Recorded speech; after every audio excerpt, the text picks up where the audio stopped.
عزیزان گرامی وقار، اس فانی دنیا میں زندگی گزارنے کے لیے ہر انسان کی زندگی میں دو مرحلے پیش ضرور آتے ہیں۔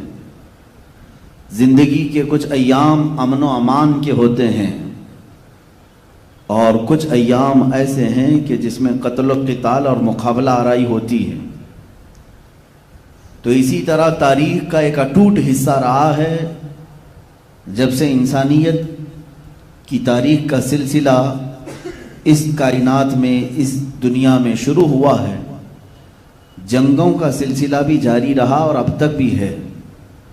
اور میرے آقا صلی اللہ تعالیٰ علیہ وسلم کی حیات طیبہ میں بھی کچھ ایسے حالات پیش آئے جن میں صحابہ اکرام رضوان اللہ تعالیٰ علیہ مجمعین سمیت رسول پاک صلی اللہ تعالیٰ علیہ وسلم نے جنگوں میں شرکت فرمائی، جن کو غزوہ کہا جاتا ہے۔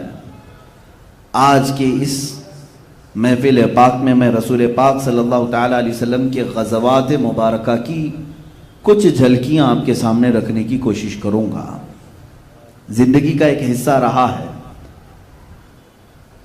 اور خود اس رسول کریم صلی اللہ تعالیٰ علیہ وسلم کی تعلیمات میں یہ ہے، لا تتمنوا لقاء عدوکم، کبھی تم دشمن سے مٹبھیڑ ہونے کی تمنا مت کرنا۔ یعنی بیٹھے بیٹھے روز دعا مت کرو کہ میں فلاں کے ساتھ ہماری جنگ ہو جائے، جنگ ہو جائے، جنگ کی تمنا نہ کرو۔ اللہ کے نبی صلی اللہ علیہ وسلم کی تعلیمات یہ ہیں، جہاں تک ہو سکے امن و امان قائم رکھو، اس لیے کہ جنگوں میں نقصان دونوں طرف کا بھی ہوتا ہے۔ اکثر یہ دیکھا گیا ہے، جنگ ہوگی تو نقصانات ہوں گے ہی۔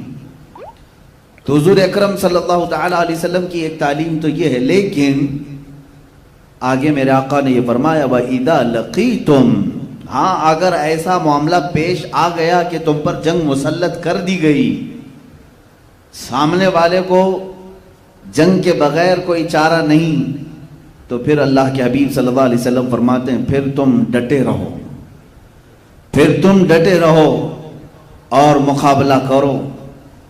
یہ نہیں ہے کہ میدان چھوڑ کر بھاگ جائیں اور امن و امان کی بات کریں۔ صلح و مصالحت، امن و امان، یہ کچھ الفاظ ایسے ہیں جس کو آج مجھے سمجھانا ہے۔ میں نے دیکھا ہے اکثر لوگ اسلام کی تعبیر میں دو طرف ہیں۔ کچھ لوگ وہ ہیں جو صرف اسلام کو امن و امان، امن و امان، امن و امان یہی تعبیریں کرتے ہیں۔ بالکل اسلام کا نام ہی ہے پیس، میں بھی اس کو ایگری کرتا ہوں۔ کچھ لوگ اسلام کے متعلق صرف جنگوں کا تذکرہ کرتے ہیں کہ اس میں سخت ترین موقف اختیار کیا گیا ہے دشمنوں کے مقابل میں، تب جا کر کے اسلام اپنے پیر جما سکا، اپنی سلطنتیں مضبوط کر سکا، تو جنگوں کا ہونا، جہاد کا ہونا ضروری ہے۔ یہ بعض لوگ اسلام کی تعبیر میں صرف جہاد اور جنگ کا نام لیتے ہیں اور بعض لوگ صرف امن و امان کا نام لیتے ہیں۔ کیا اسلام کی یہ تعبیریں دونوں لوگ جو کر رہے ہیں وہ صحیح ہے؟ میرے عزیزوں، میرا کہنا یہ ہے کہ اسلام ان دونوں حالات سے گزرا ہے۔ اسلام کا بیسک فنڈا تو یہ ہے کہ وہ امن و امان چاہتا ہے پوری کائنات میں، لیکن اگر کوئی اس میں فساد مچانا چاہے تو اس کے ساتھ جہاد بھی چاہتا ہے۔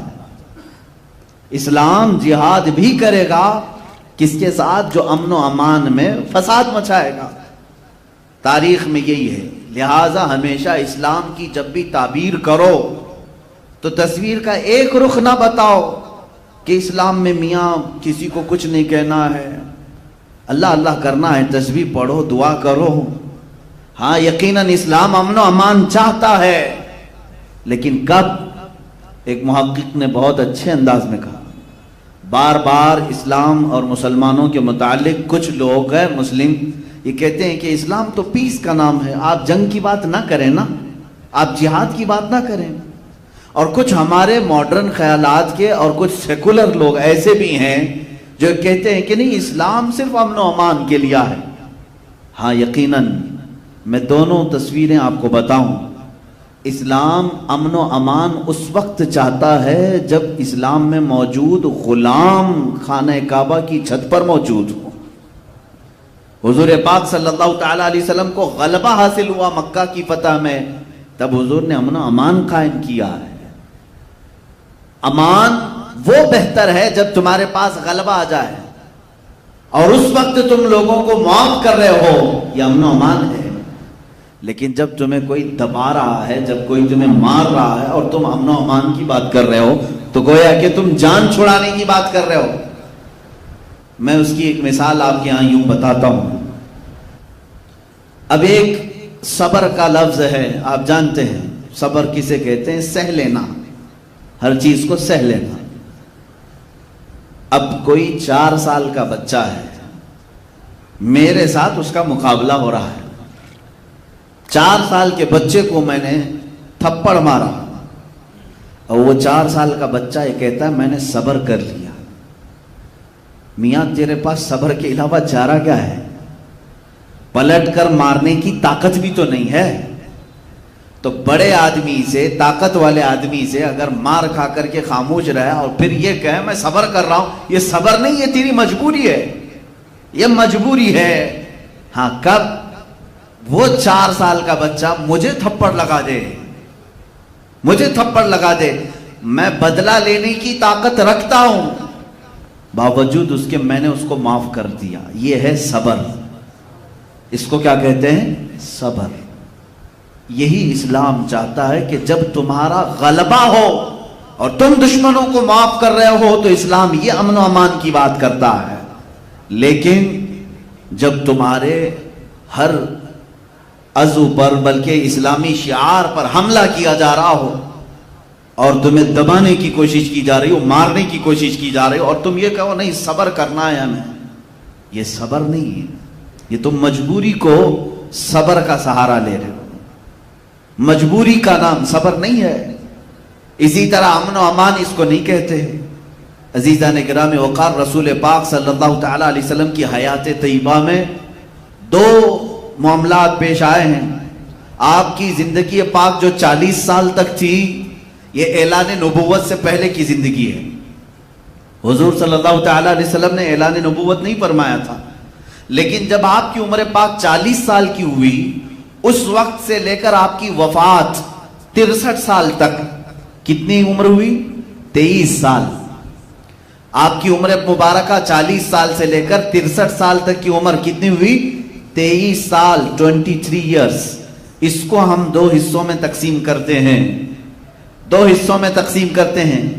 حضور صلی اللہ تعالی علیہ وسلم 40 سال سے لے کر 53 سال تک مکہ ہی میں رہے.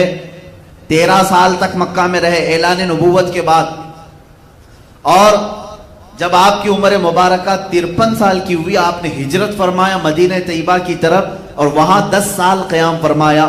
تو میں یہ 23 سال کو 2 حصوں میں تقسیم کرتا ہوں. تو 13 سالہ مکی دور ہے اور 10 سالہ مدنی دور ہے. حضور اکرم صلی اللہ تعالی علیہ وسلم کی زندگی پاک میں جو اسلام کے دن ہیں، جو اعلان نبوت کے بعد کے دن ہیں، اس میں 13 سال مکی زمانہ ہے اور 10 سال مدنی زمانہ ہے. یہ دونوں میں بڑا فرق ہے. مکی زمانے میں اور مدنی زمانے میں بڑا فرق ہے. مکی زمانے میں حضور اکرم صلی اللہ تعالی علیہ وسلم کو تبلیغ کا حکم تو تھا کہ آپ اپنے قریبی لوگوں کو اسلام کی دعوت دیں، اللہ کی طرف بلائیں. رسول پاک صلی اللہ تعالی علیہ وسلم نے دعوت کا کام شروع رکھا، اور ان 13 سالوں میں بہت کم لوگ ایمان لائے، بہت کم لوگ. یہاں تک کہ آپ کو لڑنے کا اور جہاد کا بھی حکم نہیں تھا. 13 سال تک حضور پاک صلی اللہ علیہ وسلم نے ایک بھی جہاد نہیں فرمایا. مکہ کے زمانے میں، مکی دور میں ایک بھی جنگ نہیں ہوئی، ایک بھی جہاد نہیں. آج ان لوگوں کو غور سے سننا چاہیے جو اسلام کو کہتے ہیں تلوار کی زور سے پھیلا ہے. میں تمہیں بتاؤں کہ کتنے زمانے میں تلوار اٹھائی گئی ہے اور کہاں کہاں اٹھائی گئی ہے. اور جہاں میرے آقا صلی اللہ تعالی علیہ وسلم نے تلوار اٹھائی، آج دنیا کو ان جگہوں پر اٹھانا ضروری ہو گیا ہے تلوار. میں اس کو بھی ثابت کروں گا. رسول پاک صلی اللہ تعالی علیہ وسلم کا جو دستور ہے وہ کائنات کا سب سے اعلیٰ دستور ہے. آپ کا جو نظام ہے وہ سب سے اعلیٰ نظام ہے, اس میں ایک نقص بھی نہیں, ایک عیب بھی نہیں آ سکتا. 13 سال تک کبھی مشرکین مکہ کے ساتھ قتال, جنگ, جہاد نہیں ہوا, کیونکہ اللہ کا حکم ہی نہیں آیا تھا. حضور پاک صلی اللہ تعالی علیہ وسلم تبلیغ فرما رہے ہیں, بعض لوگ آیتوں کا مذاق اڑا رہے ہیں, رسول پاک صلی اللہ تعالی علیہ وسلم کا استہزاء کر رہے ہیں, مذاق کر رہے ہیں. تب بھی اللہ تعالیٰ نے یہ فرمایا وَاصْبِرْ عَلَىٰ مَا يَقُولُونَ, جو لوگ کہہ رہے ہیں اس پر آپ صبر کریں. اے رسول پاک صلی اللہ تعالی علیہ وسلم, آپ ان کے جواب میں قتل و قتال نہ کریں, لڑائی کرنے کا, جہاد کرنے کا حکم نہیں تھا. پھر اس کے بعد یہ 13 سال سخت ترین زمانہ ہے, مشکلات کا زمانہ ہے, مشقتوں کا زمانہ ہے. اس مکی دور میں حضور پاک صلی اللہ تعالی علیہ وسلم کے غلاموں کے ساتھ انہوں نے کیسا کیسا برتاؤ نہیں کیا. حضرت بلال حبشی ان کی دشمنیوں کا اور ان کی ظلم و ستم کا ایک ایسا نشانہ بن چکے تھے کہ ان کے پورے جسم پاک میں داغ تھے, نشانات تھے. حضرت سمیہ کا انہوں نے ایسا خاتمہ کیا, وہ شہید ہو گئی. حضرت یاسر رضی اللہ تعالیٰ جو اسلام کے سب سے پہلے شہید ہیں, مکہ والوں نے انہیں قتل کر دیا, شہید کر دیا. کئی صحابہ اکرام کو جانوں سے انہوں نے ختم کیا, شہید کیا. خود رسول پاک صلی اللہ تعالی علیہ وسلم پر بھی انہوں نے دست درازیاں کی ہیں, یہ تاریخ میں موجود ہے. حضرت ابو بکر صدیق ایک مرتبہ ان پر مشرکین اس قدر ٹوٹ پڑے, اتنا مارے تھے کہ آپ کا چہرہ سوج گیا تھا, آنکھیں نہیں دکھتی تھی, سوجن کی وجہ سے آنکھیں اندر جا چکی تھیں.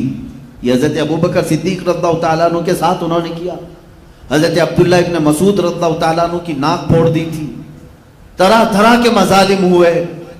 ان تمام حالات کے بعد اللہ رب العزت نے اپنے حبیب صلی اللہ تعالیٰ علیہ وسلم کو ہجرت کی اجازت دی. پہلے مسلمانوں کی ایک جماعت ہجرت کر کے گئی, کہاں؟ حبشہ کی طرف. افریقہ کا ایک ملک ہے جس کو آج ایتھوپیا کہتے ہیں. ملک حبشہ کی طرف مسلمانوں کی ایک جماعت گئی جس میں حضرت عثمان ابن عفان بھی تھے رضی اللہ تعالیٰ, اور حضور صلی اللہ تعالیٰ علیہ وسلم کی صاحبزادی حضرت رقیہ بھی تھی, حضرت جعفر طیار بھی تھے. تو یہ مسلمانوں کا قافلہ مکہ سے ہجرت کر کے حبشہ چلا گیا.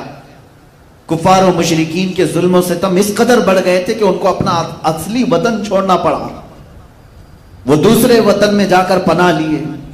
پھر وہ وقت بھی آیا جب اللہ رب العزت نے اپنے حبیب صلی اللہ علیہ وسلم کو بھی مکہ مکرمہ سے ہجرت کرنے کا حکم دیا. ہجرت کہتے ہیں چھوڑ دینا, ترک کر دینا. رسول پاک صلی اللہ تعالیٰ علیہ وسلم کی وہ ہجرت کا واقعہ پیش آیا. آپ اپنے ساتھ اپنے یار غار حضرت ابو بکر صدیق کو ساتھ لیے اور مدینہ طیبہ کی طرف رواں ہو گئے. یہ اللہ کے نبی صلی اللہ تعالیٰ علیہ وسلم کی جو ہجرت ہے یہ اسلام کا ٹرننگ پوائنٹ ہے. یہاں سے اسلام کی تاریخ ایک نئی تاریخ ہے. اور کیوں نہ نئی تاریخ ہو, آج بھی جو ہم 1442 میں چل رہے ہیں یہ تاریخ چلی ہی ہے حضور کی ہجرت کے بعد سے. بہت ساری تاریخیں ہیں, کسی کی ولادت سے تاریخ چل رہی ہے, کسی کی وفات سے چل رہی ہے, لیکن اسلامی تاریخ کہاں سے چل رہی ہے؟ حضور کی پیدائش سے نہیں اور نہ حضور کی وفات کے دن سے, بلکہ حضور پاک صلی اللہ تعالیٰ علیہ وسلم نے جو مکہ سے ہجرت کیا مدینے, اس دن سے اسلامی تاریخ شروع ہوئی ہے. آج حضور پاک صلی اللہ علیہ وسلم کو ہجرت فرما کر 1442 ہجری ہو گئی. ہجرت کی تاریخ یہ موجود ہے. کیوں میرے عزیزو؟ یہاں سے اسلام اب نئی تاریخ لکھنے جا رہا ہے. اسلام نے ایک ایسی نئی تاریخ لکھی جس کو انگریز قلمدان مائیکل نے کہا ہے, جس نے کتاب لکھی حضور پاک صلی اللہ تعالیٰ علیہ وسلم کے متعلق کہ دنیا میں سب سے زیادہ اثر اور لوگوں میں انفلوئنس ڈالنے والی شخصیت محمد صلی اللہ علیہ وسلم ہے. اسی انگریز نے یہ کہا, اپنی کتاب میں لکھا, لوگوں نے اس سے سوال کیا پہلے تو نے محمد صلی اللہ علیہ وسلم کا نام کیوں لکھا؟ تو کہتا ہے میں نے اس پروفٹ محمد صلی اللہ علیہ وسلم کی تاریخ پڑھی